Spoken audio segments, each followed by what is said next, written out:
Moving on to Cairey. So, Cairey, as a certified end-of-life doula, I was so intrigued when we first met and you told me what you did because, of course, we've all heard of hospice, and I was familiar with the idea of having a doula for birth, but definitely had never heard of this concept of a doula at the end of life. And so can you tell us a little bit about how and why you chose to become an expert in this area?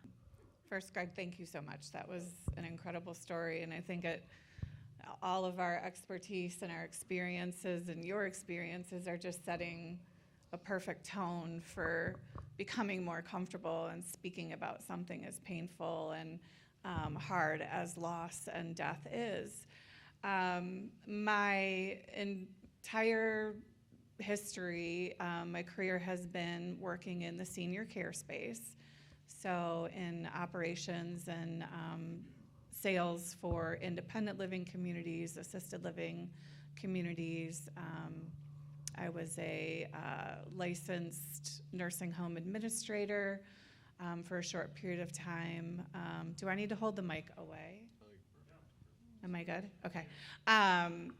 And COVID kind of put a damper on me wanting to work in the skilled nursing facilities for a period of time. And I've always been told, and never really embraced it, that I am a very calming presence in the most chaotic situations. I've been unfortunate to be the first contact. I've had a couple of friends who have lost their children by suicide over the last 5 years. And I was the first person to call and come into the home and have the ability to be able to try to not control the situation, but assist the situation. I think what really led me down the path of being a certified end-of-life doula was I've experienced a very overwhelming, chaotic, clinical, hospital-based tubes, throwing everything at somebody that they didn't really want because that's what the family felt was best to do. I've been in that environment, losing a very close friend to cancer. And then I recently was the doula for my best friend in January who passed from brain cancer. And being able to sit with her and her spouse while she was able to still make decisions about how she wanted to pass, I realized, wow, this really is something that's so important. People spend hours and hours of research and hours with birth doulas because birth is a very physically and emotionally draining experience in our lives, and so is death. Death can be very physically demanding, not just on the individual, but also on the family members, on the friends. So my personal specialty is sitting vigil while someone is actively dying.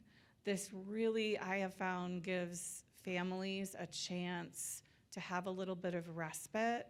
I have learned there's so much fear in someone not being awake when their loved one is actually taking their last breath.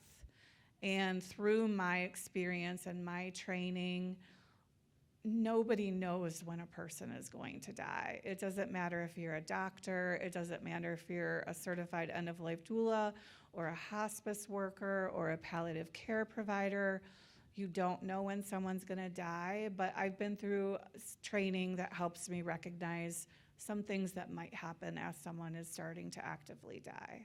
So I think it's just my mission to help families and individuals have what they call now a term, it's called have a good death. That's a concept. So explain how the services of an end-of-life doula actually differ from those offered by hospice, which is, generally a support that is paid for. Yes. So I can't emphasize enough the importance of having conversations with yourself, with your family members, with your primary care providers, specialists, me, understanding what palliative care is and what hospice is. They're the most remarkable support services. You can always have an unfortunate experience in any kind of service that you work with, but for the most part, I know around here we have incredible hospice organizations. So I do not provide not even an ounce of medical care. The only time I would ever even be remotely aware of providing any kind of medical care is if it was my mom or my dad, or my son, or somebody that was my blood relative that had already given me permission. I provide more of a holistic experience. I try to meet individuals and families where they are in the process. It might be upon a terminal diagnosis when they start feeling overwhelmed. Oh my gosh, I have to do this, I have to do this, I have to get a hospice provider, I have to find a funeral home, I have to decide what I want to do. It's so overwhelming. So to have somebody kind of be able to buffer that, I have found is incredibly rewarding. Because it is something that I do as a career, it is paid hourly, or there's some different, I hate to call them packages, and I'm trying to figure out a different word for it, but there are, just as in birth doulas, there are certain degrees that I can commit to for families, and I do work on sliding scale for low income. What I'm working on is expanding the knowledge and the awareness of end-of-life doulas in West Michigan, so that I have more people to reach out to when I can't personally meet the needs of someone. It's a nice network of individuals that I'd like to help build, and there are a lot of end-of-life doulas that do this for volunteer. So what are some of the most compelling reasons that families or individuals would actually seek out an end-of-life doula services? I think that fear, honestly, has been one of the main drivers. People don't want to have, actually, my best friend, she didn't want to have the scary conversations with her spouse. She was trying to protect him from what she really was experiencing and what she really was feeling. She was able to share those with me. She knew, and she made me swear until she had passed away, that you have to promise me that Wade will make sure that in the obituary, which we wrote together, that everyone has to wear pink. But you can't put that in the obituary until I actually pass. So in the obituary, you can look it up online. She was a doctor here in Grand Rapids, Laura Ann Tinning. Everyone had to wear pink to her life celebration. And it was, talk about goosebumps. I still have goosebumps every time I talk about it. So sometimes the individual that is actually experiencing the impending death, they want to have more private conversations that they've given me permission or not permission to share. I think that the chaos that happens at the moment of somebody taking their last breath, it's also been something that people have reached out. Can you please help us through this? Can you help my children grieve? I can't really do that, but I can be there as, I can make sure that someone's answering the door. I can answer cell phones. I can be sure that people are being fed. I can be sure that laundry is being done. So, there's such a multitude of services that can be offered. It's just so individualized and very specific. So there's a lot of time that goes into having those conversations. I get the impression that you just kind of take care of the bigger picture so that they can help take care of each other.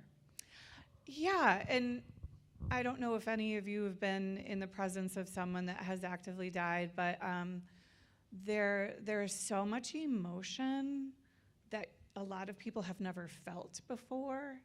So being able to look at someone and say, it's okay, you're feeling this way. I've been in the presence of wailing mothers. I had never heard a death wail until I was in front of my friend that lost her son to suicide. And now I'm so grateful that I was in the presence.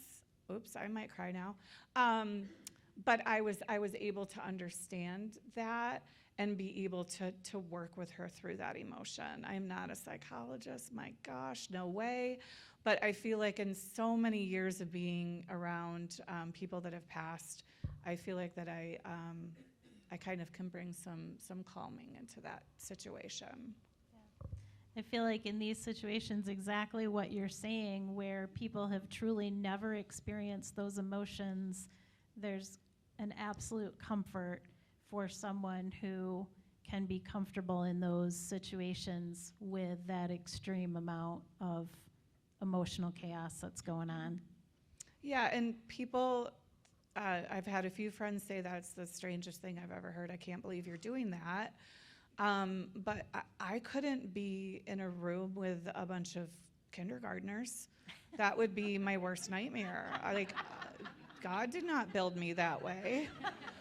But I did, part of my master's in geriatric medicine, and my comfort zone was in a room with people that had Alzheimer's disease, that were not able to communicate, and that was my comfort zone.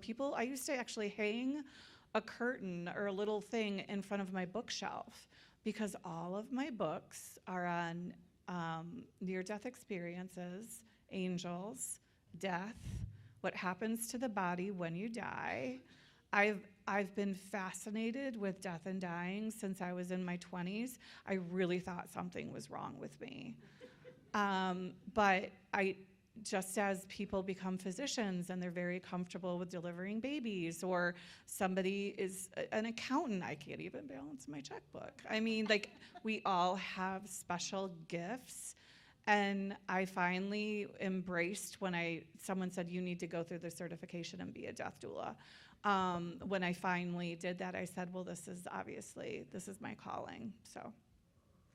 I totally love that, because I so believe that we all have our gifts, and life is about finding and figuring out what those gifts are. And we only have like one more minute, but is there anything else that you'd like us to know about, or any other just personal stories quickly that you can share of just how this has kind of changed you? I think one of the things that has changed me is I've lost count on two hands how many family members and close friends I've lost in the last 5 years. I can't emphasize enough end-of-life planning. Your do not resuscitates, your advance directives, your passwords for every single thing that you have at home, making your wishes known to family members and friends. I can't emphasize enough the importance of starting to get even those small things into play, and my job is to be a resource. So if you're overwhelmed with who to contact about a will or estate planning, I mean, this is what I do. I'm so well connected. We're all so well connected. We just want to help people. That's what we're up here for. So Thank you so much, because that's, once again, just everything about this series is this idea of you guys being able to be prepared in all of these critical areas for the sole reason that you can then enjoy your day-to-day life, however long that is. And I feel like by doing these proactive things, it then allows us to truly relax and enjoy the moment and, all the gifts that we have on a daily basis.